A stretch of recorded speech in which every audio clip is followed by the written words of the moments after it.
on prépare la commande de Transport Vulnique. Donc, ils m'ont contacté il y a environ 2 semaines pour me demander si c'était possible de leur produire un bloc-notes personnalisé pour le travail. Une de leurs demandes là-dedans, c'était d'avoir un bloc-notes de format lettre, qui est une page d'imprimante régulière de format 8.5 par 11 pouces. C'est pas un format que j'ai présentement sur mon site web. Par contre, quand on parle en termes de bloc-notes, je peux faire littéralement n'importe quelle grosseur que le client désire, donc évidemment, j'ai dit oui. Ce qui est le fun avec le format lettre, c'est que vu sa grosseur, on peut prendre vraiment beaucoup de notes.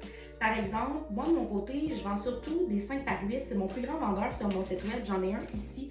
Je vais pouvoir vous montrer la différence entre le format lettre et le 5 par 8. Vous pouvez voir que le format lettre fait littéralement 2 fois la grosseur du 5 par 8, ce qui permet donc de prendre 2 fois plus de notes. Ce qui est fun aussi pour moi, c'est que le format lettre, ça ne nécessite pas de coupe.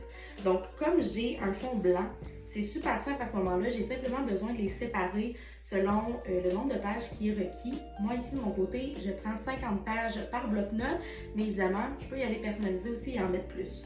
Donc, j'ai simplement pu séparer les bloc-notes et j'ai déjà mis le fond de carton en dessous de mes pages, donc ce qui va me permettre de pouvoir juste les coller. Donc là, ce qu'on va venir faire, c'est qu'on va venir s'assurer que chaque page est égale autant du côté long que du côté court. On va venir mettre ça dans nos bouts de bois, puis on va venir serrer vraiment comme il faut pour s'assurer que ça ne bouge pas de là. On va venir appliquer une première couche de colle, on laisse sécher un 10 à 15 minutes, on applique une deuxième couche. Par la suite, on va se revoir demain pour les mettre dans nos emballages individuels, puis pour mettre tout ça dans une boîte pour aller faire la livraison.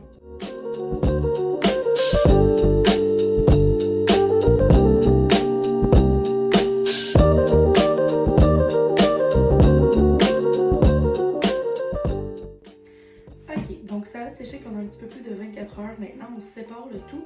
On va les ranger dans leurs enveloppes individuelles. Puis par la suite, on va mettre ça dans une boîte pour la livraison.